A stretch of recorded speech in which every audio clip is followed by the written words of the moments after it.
Bismillahirrahmanirrahim.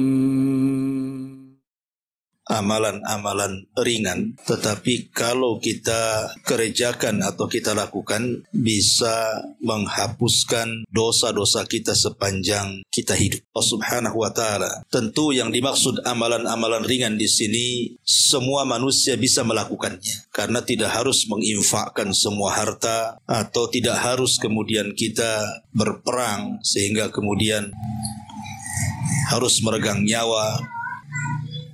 Artinya amalan-amalan ini tidak sampai ke situ. Semua orang bisa melakukannya, baik laki-laki atau perempuan, baik anak-anak, orang dewasa ataupun orang tua bisa melakukannya.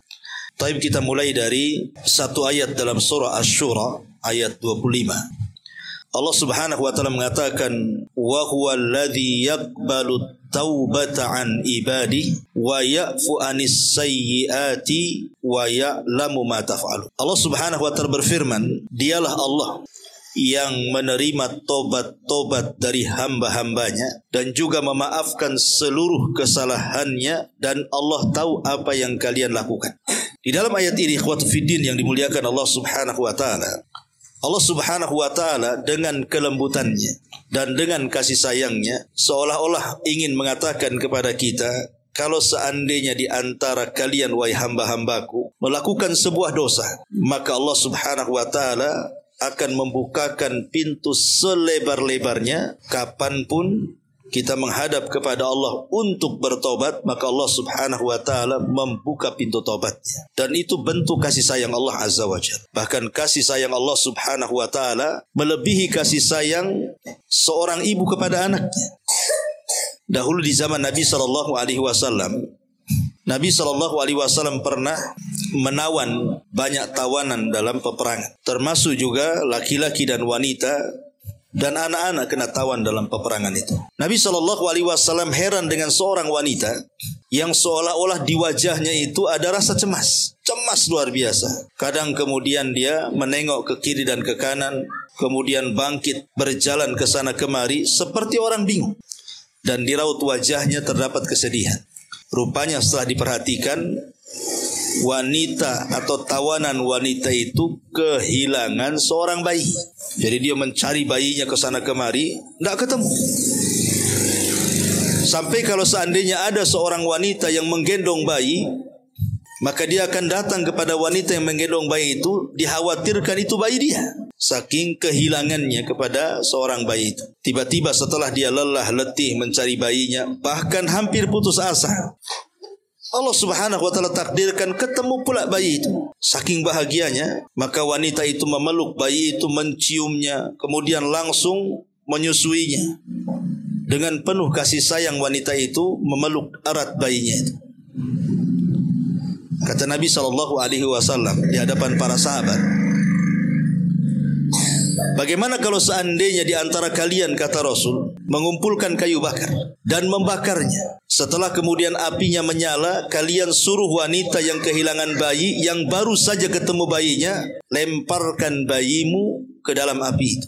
Maka sahabat mengatakan, ya Rasulullah, mustahil. Wanita itu sudah lama mencari bayinya, hampir putus asa. Setelah ketemu bayinya, tiba-tiba disuruhnya pula melempar bayi itu ke dalam api. Mustahil, tidak mungkin mau seorang ibu melemparkan bayinya ke dalam api, kata sahabat.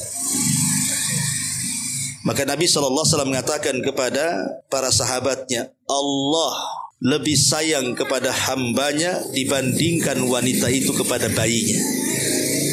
Allah lebih sayang kepada hambanya dibandingkan wanita yang kesana kemari mencari bayinya, kemudian setelah ketemu memeluknya, daripada ibu itu kepada bayinya. Makanya ada seorang ulama mengatakan, kalau nanti pada hari kiamat kemudian aku disuruh memilih siapa kira-kira yang akan menghisabku, Allah ataukah ibuku, maka dia mengatakan, demi Allah, aku lebih memilih Allah yang menghisabku dibandingkan ibuku yang menghisabku, katanya. Padahal mustahil ibu yang sayang dengan anaknya ketika menghisab anaknya kan tidak mungkin juga memasukkan anaknya ke neraka. Kalau seorang ibu itu sayang dengan anaknya, tetapi Allah Subhanahu wa taala jauh lebih sayang kepada kita dibandingkan ibu kita dengan kita. Karena Allah Subhanahu wa taala itu adalah zat yang Maha Ar-Rahman dan Rahim. Ma'asyiral muslimin yang dimuliakan Allah Subhanahu wa taala. Di dalam ayat yang lain dalam surah Az-Zumar ayat 53, Allah Subhanahu wa taala mengatakan, "Qul ya ibadiyalladzina asrafu ala anfusihim." Katakan, wahai hamba-hambaku yang mereka melampaui batas terhadap diri-diri mereka, la taqnatu min rahmatillah. Jangan pernah putus asa dari mengharap kasih sayang Allah Subhanahu wa taala. Innallaha yaghfiru dzunuba jami'a. Karena Allah itu menghapuskan seluruh dosa hamba-hambanya. Ma'asyiral muslimin yang dimuliakan Allah Subhanahu wa taala. Bentuk kasih sayang Allah Azza wa Jalla kepada kita adalah ketika kita melakukan sebuah dosa, Allah masih menutupi dosa kita. Kalau Allah Subhanahu wa taala mau membongkar dosa kita atau aib kita, tidak ada orang yang selamat, ikhwan. Tidak ada orang yang selamat. Kalau aib kita sampai terbongkar, tidak ada yang selamat kita ini dari manusia yang lainnya. Boleh jadi yang dulunya dihormati bisa saja direndahkan. Boleh jadi dulunya kita ini dimuliakan, boleh saja dihinakan. Atau mungkin dulunya orang mau bicara dengan kita, boleh juga meninggalkan kita. Kalau sampai aib kita ditampakkan Allah kepada orang lain. Siapa di antara kita yang tidak punya aib? Semua kita ini punya aib. Saya, Anda, siapapun. Boleh jadi kalau antum tahu aib saya, gak mungkin antum undang saya ke sini untuk ngaji. Saya dimuliakan antum dan diundang ke sini itu karena Allah masih menutup aib saya saja. Seperti Imam Ahmad ibn Hanbal ketika datang murid-muridnya sibuk mau membawakan barang-barangnya. Apa kata Imam Ahmad? Kalian menghormatiku itu karena kalian belum tahu dosaku, katanya. Kalau kalian tahu dosaku, tidak ada yang akan mengangkatkan barangku. Justru kalian akan meletakkan pasir di atas kepalaku, katanya. Artinya ketika Allah Subhanahu wa taala menutupi aib-aib kita, itu bentuk sayang Allah kepada kita. Dan telak pada hari kiamat, kalau kita memang ditakdirkan Allah Subhanahu wa taala mendapatkan hisab yang mudah, apa kata Allah? Allah mengatakan, satartuka fid dunya wa ghafartu lakal yaum. Dulu di dunia, kata Allah, kututupi aibmu. Sekarang di akhirat ku ampuni dosamu. Nikmat mana lagi, ikhwan? Di dunia ditutup aibnya, di akhirat pula diampuni dosanya. Tidak ada nikmat yang lebih nikmat dibandingkan kita ditutup aib dan diampuni dosanya, kan? Ma'asyiral muslimin yang dimuliakan Allah Azza wa Jalla. Karena Allah itu kalau sudah mengampuni kita, maka Allah pasti akan menghilangkan pengaruh-pengaruh dosanya. Sehingga kita betul-betul menghadap Allah itu tanpa dosa. Lah ada amalan-amalan yang ringan, seringan-ringannya. Semua orang bisa melakukannya. Tapi pengaruhnya luar biasa di dalam menggempur dosa. Apa saja itu amalan-amalan ringan? Yang pertama, langsung saja, isbagh al-wudu. Menyempurnakan wudu. Menyempurnakan wudu itu amalan ringan, ikhwatu fiddin. Nabi SAW bersabda dalam sebuah hadis, kata Nabi SAW, maukah kuhabarkan kepada kalian ala ma yamhullahu bihil khataya, sesuatu yang bisa menghapuskan dosa-dosa kalian, wa yarfa'u biha darajat, bukan hanya menghapus dosa, Allah angkat derajat kita. Karena sorga itu kan sifatnya darajat, bertingkat-tingkat. Makin tinggi sorga itu makin indah, makin tinggi makin indah, makin tinggi makin luar biasa keindahannya. Itulah sorga. Lah dengan amalan yang sangat ringan ini bukan hanya dihapuskan dosa, Allah angkat derajat kita di sorga lagi. Subhanallah. Wa yarfa'u biha darajat. Kata Nabi SAW, salah satunya apa? Isbagil wudu alal makari.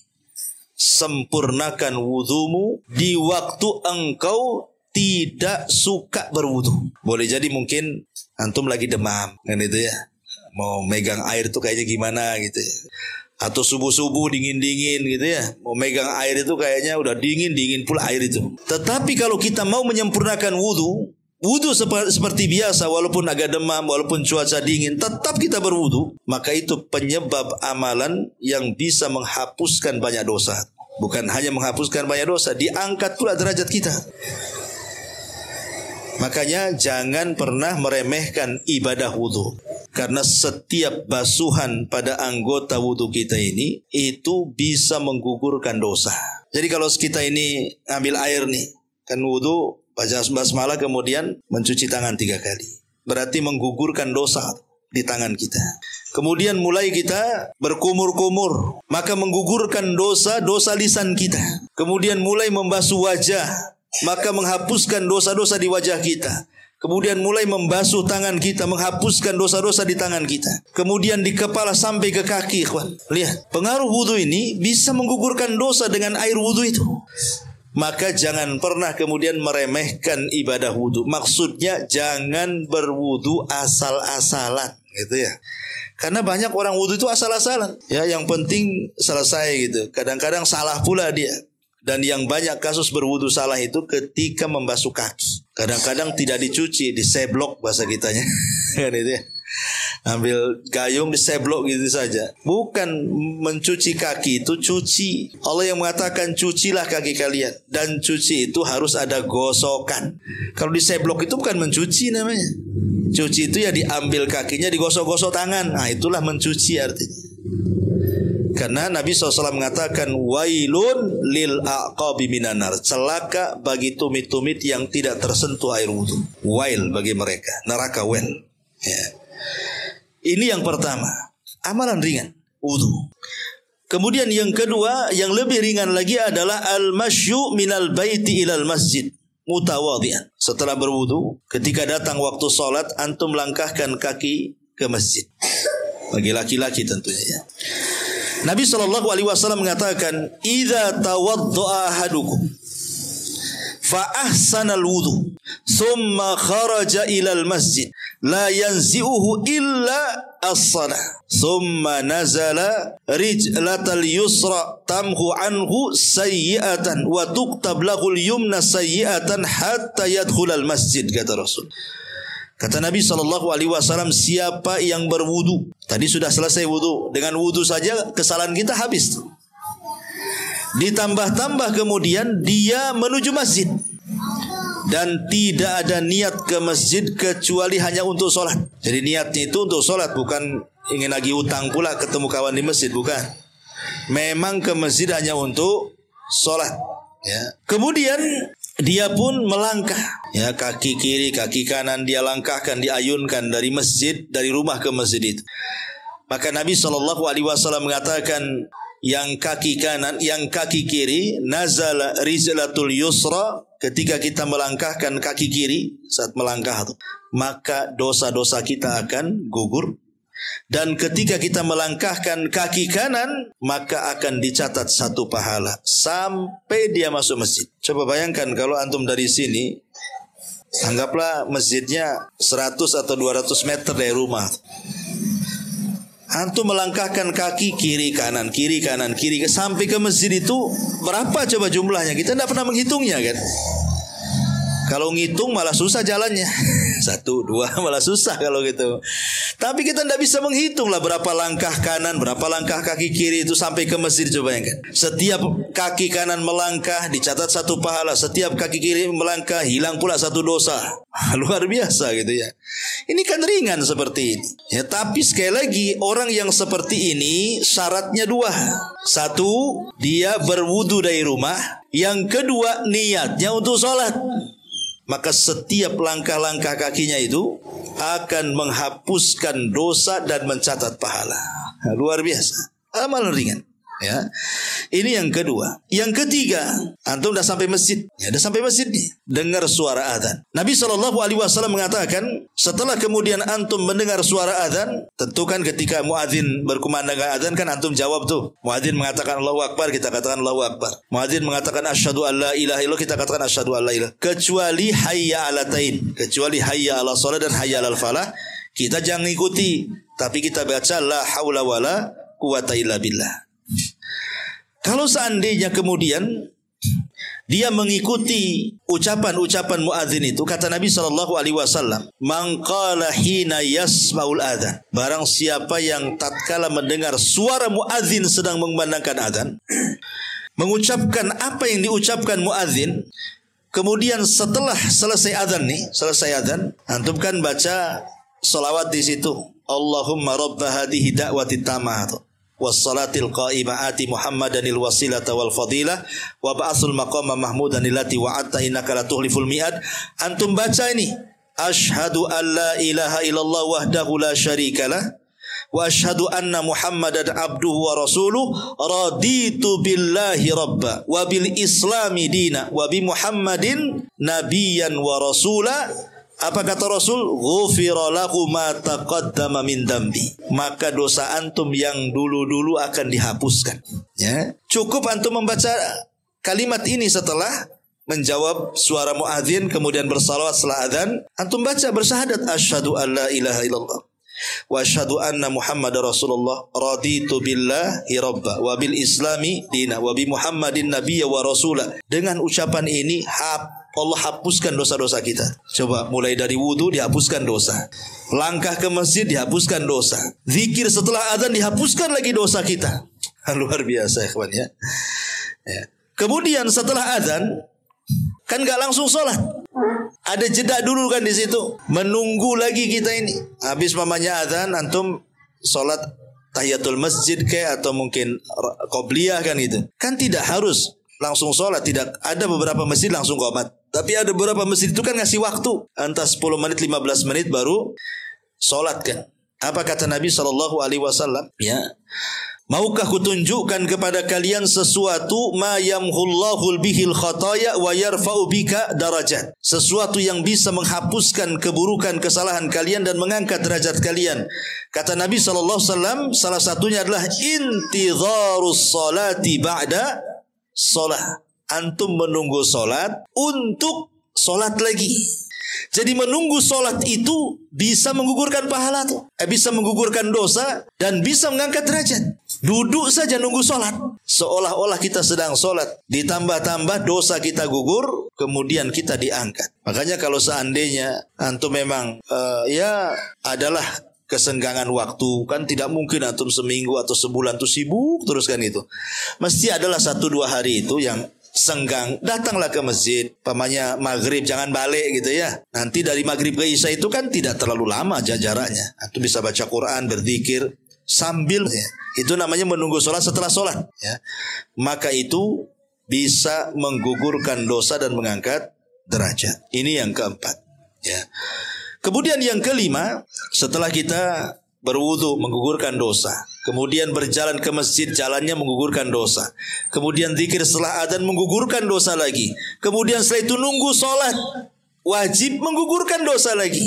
Kemudian di sana ada sholat sunnah ya, ada sholat sunnah yang disebut dengan rawatib, ba'diyah dan qobliyah. Ada yang mengatakan 12 rakaat, ada yang mengatakan 10 rakaat.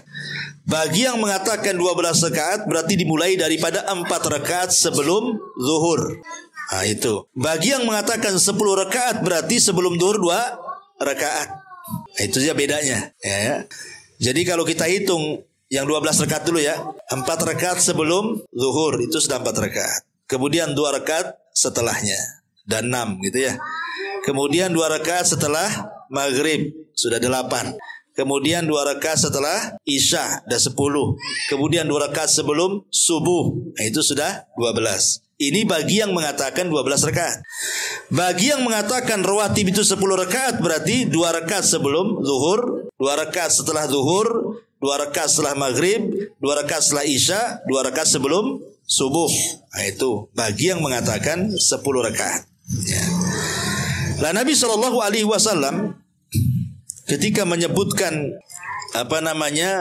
sholat sunnah rawatib, kata Rasul, man shalla qabla zuhri arba'an wa ba'da zuhri arba'an harramallahu basharatahu 'alan nar. Siapa yang sholat 4 rakaat sebelum zuhur ditambah 4 rakaat setelahnya, maka Allah haramkan neraka pada dia. Ketika Allah haramkan neraka berarti ada kaitan dengan pengguguran dosa. Karena orang masuk neraka itu karena dosa. Ketika dia dihindarkan dari neraka berarti memang dosa-dosanya digugurkan. Itu maksud di pendalilannya itu.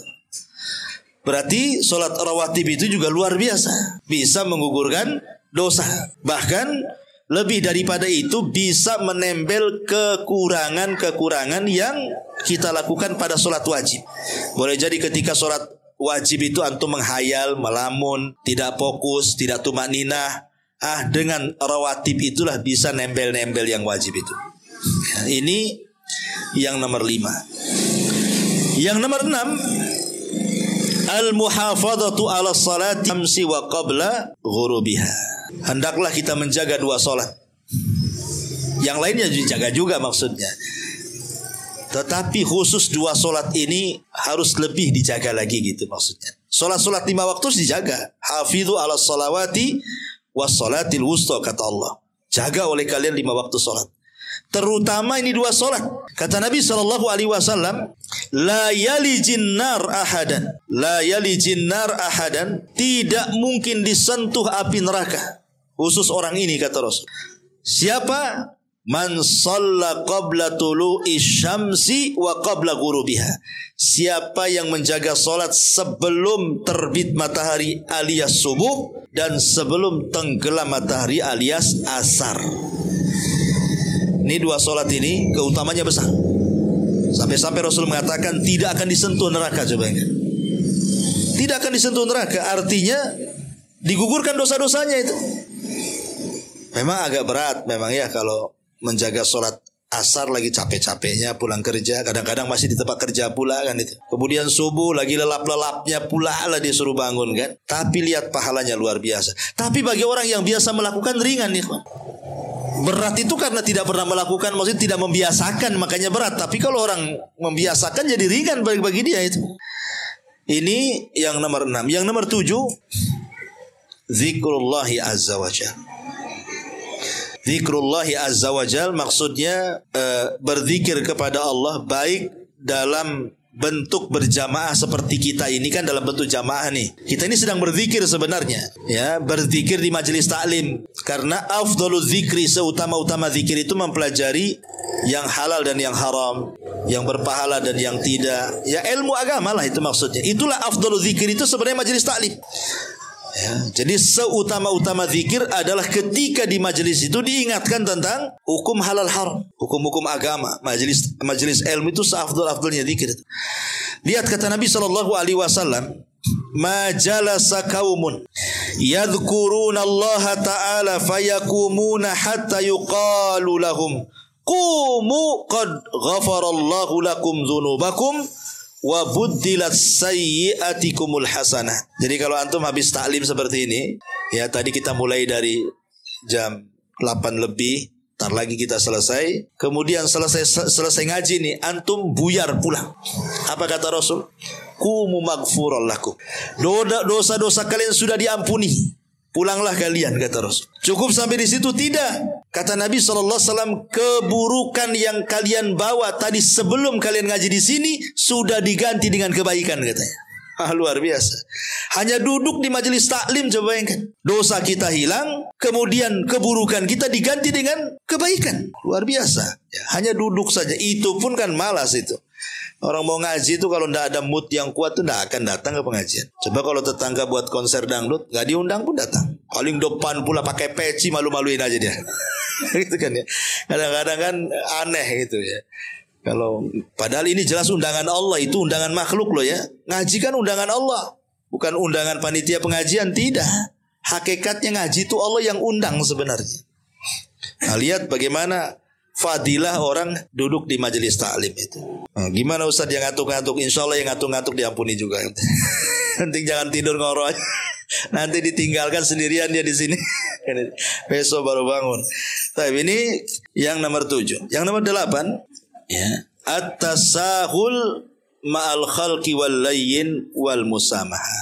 Ya, ketika antum kita urut dari awal kan tadi. Itu berwudu menghapuskan dosa. Kemudian berjalan ke masjid menghapuskan dosa. Sampai di masjid dengar azan, kemudian membaca asyhadu an la ilaha illallah wa asyhadu anna muhammadar rasulullah raditu billahi rabba wa bil islami dina wa bi muhammadin nabiyya wa rasulah. Dosa dia sudah gugur lagi. Kemudian duduk antum nunggulah tegak solat 5 waktu, solat wajib itu. Dihapuskan lagi dosanya. Kemudian di situ ada rawatib, dihapuskan lagi dosanya. Kemudian setelah antum sholat wajib, kemudian ada majelis taklim, duduk pula antum di masjid itu melakukan taklim, pulang dihapuskan pula dosanya. Ya. Kemudian ketemu kawan-kawan di masjid itu, Kita orangnya baik, supel, mudah, enak gitu ya bahasa kitanya ya. Ya, tidak kaku gitu. Kata Nabi SAW, "Man kana sahlan hayyinan layyinan harramahullahu 'alan nar." Maka siapa yang memiliki akhlak mudah, lembut, ya, pokoknya mudah sama orang, enak, supel bahasa kitanya, maka Allah haramkan darinya neraka. Ya, maka biasakan bersikap supel, karena kadang-kadang nih ada iwan-iwan tuh dulu sebelum ngaji, sama orang baik, negor, senyum, ini sudah ngaji jangan lagi negor, senyum pun tidak. Gimana? Siapa ustadznya? Abu Mero. Wah, Abu Mero kena nih. Kacau, mana ada Abu Mero ngajari kayak gitu itu.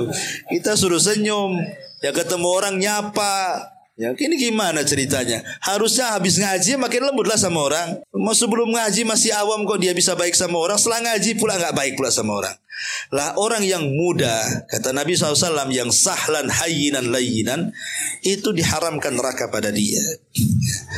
Kemudian mudah bagi orang itu sudah diampuni juga dosanya, dijauhkan neraka. Kemudian ketika kita ini berkomunikasi dengan orang, kita menjaga lisan kita ini, tidak membongkar aib orang dan berusaha menutup aib orang.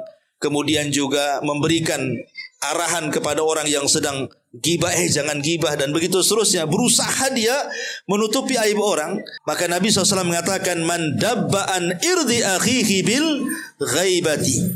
ghibati kana haqqan 'ala Allah an yu'tiqahu minan nar." Siapa yang membela kehormatan saudaranya, kita tidak menjelek-jelekan atau kita melarang orang lain menjelek-jelekan, ya, maka dia berhak mendapatkan hadiah dari Allah, di mana Allah akan memerdekakan ia dari api neraka.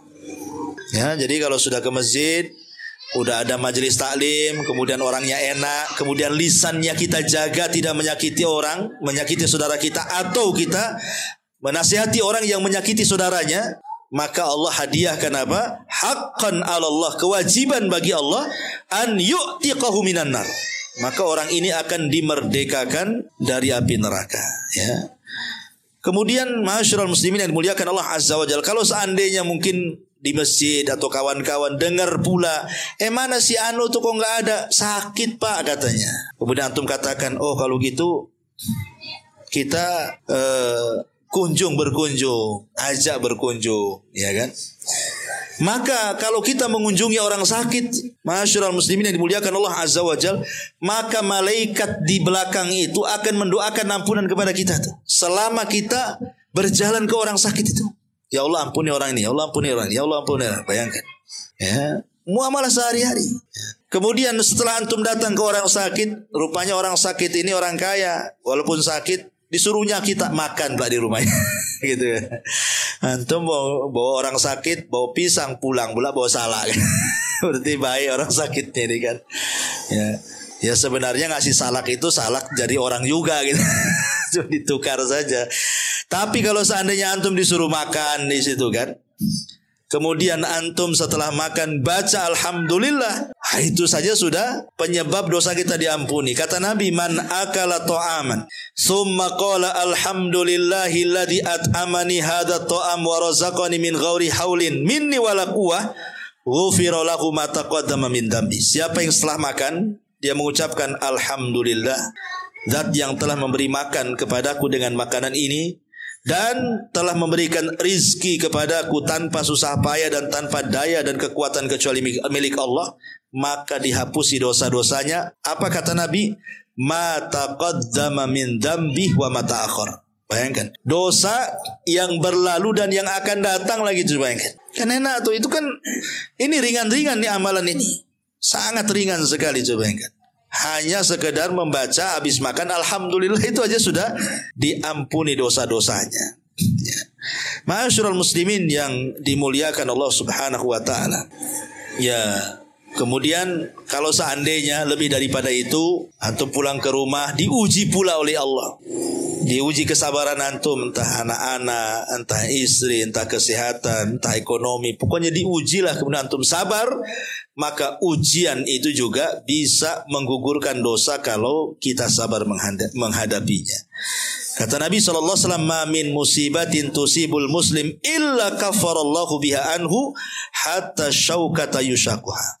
Kata Nabi SAW, tidaklah seorang muslim ditimpa musibah kecuali Allah akan hapuskan kesalahannya sampai pun duri yang menancap di kaki. Antum dari masjid nih ke rumah kena paku pula kan itu. Sikit pada pakunya.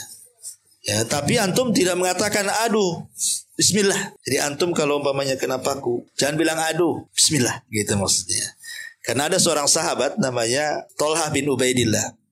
Ketika perang terkena sabetan pedang. Ya manusiawi lah, sakit paling apalagi kalau nggak aduh kan itu ya. Orang sakit kan aduh-aduhan kan itu ya. Dia bilang aduh pula, aduh sakit gitu ya. Kata Rasulullah SAW, ya Thalhah, kalau engkau mengganti kalimat aduh dengan kalimat bismillah tadi katanya, la rafa'atkal malaika, malaikat akan mengangkat kamu ke langit katanya. Ya, jadi biasakan kalau kita kena duri kaget, ya latahnya itu bismillah gitu maksudnya. Jangan kaget latahnya lain pula yang diucapkan. Itu kan ada orang yang kalau kaget latahnya macam-macam itu. Masya Allah, kadang-kadang ngomong enggak itu. Ada yang jorok-jorok pula dia ngomong tuh kalau dia latah.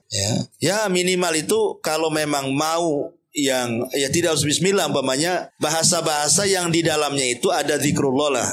Kayak kaget astagfirullah. Itu maksudnya. Jangan kaget astaga naga, enggak, itu bukan.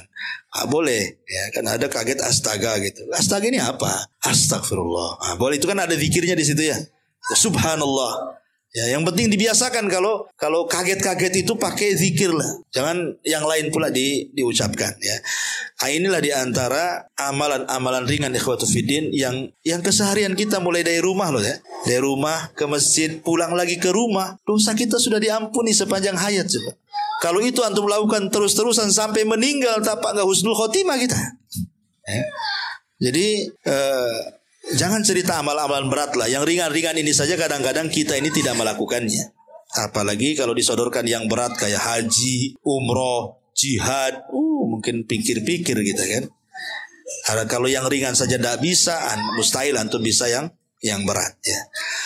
Ya wallahu alam, masih ada waktu 10 menit kita bertanya jawab dulu ya. Silakan kalau ada yang bertanya. Iya. Waalaikumsalam. Mengenai sholat rawatib yang 4 rakaat sebelum dan 4 rakaat sesudah itu, apakah dilaksanakan 4 sekaligus? Dua-dua. Ya, 2 rakaat salam, 2 rakaat salam. Tapi Nabi SAW melakukan 4 rakaat sebelum duhur atau setelah duhur 4 rakaat. Itu dilakukan di masjid. Tapi kalau antum dilakukan di rumah 2 rakaat saja. Di Rasul itu kalau sholat di masjid setelah duhur biasa 4 rakaat. Tapi kalau pulang 2 rakaat. Itu maksudnya. Jadi kalau antum sholat di masjid ya buatlah 2 rakaat salam, 2 rakaat salam. Ya, wallahu a'lam. Dan Abdul dengan rakaat itu sebaiknya di rumah apa? Ya yang paling afdol sholat sunnah itu di rumah. Tapi boleh di masjid. Kadang-kadang di rumah malas.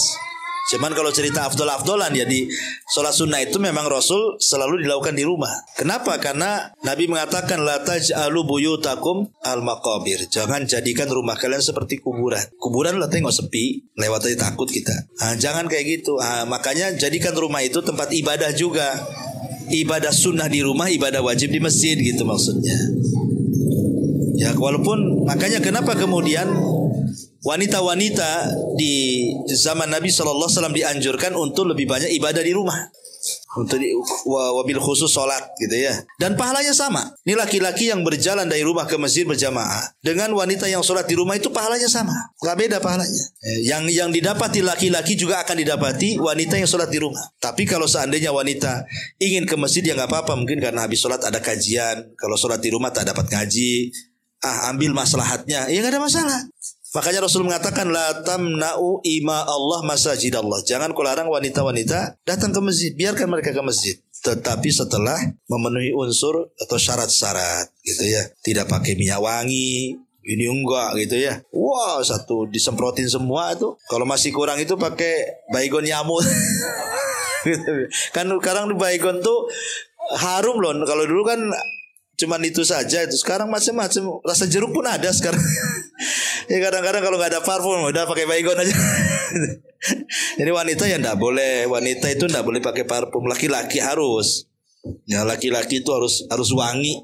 Makanya Rasul itu sebelum datang beberapa jarak itu sudah kecium. Nah, ini pasti Nabi nih.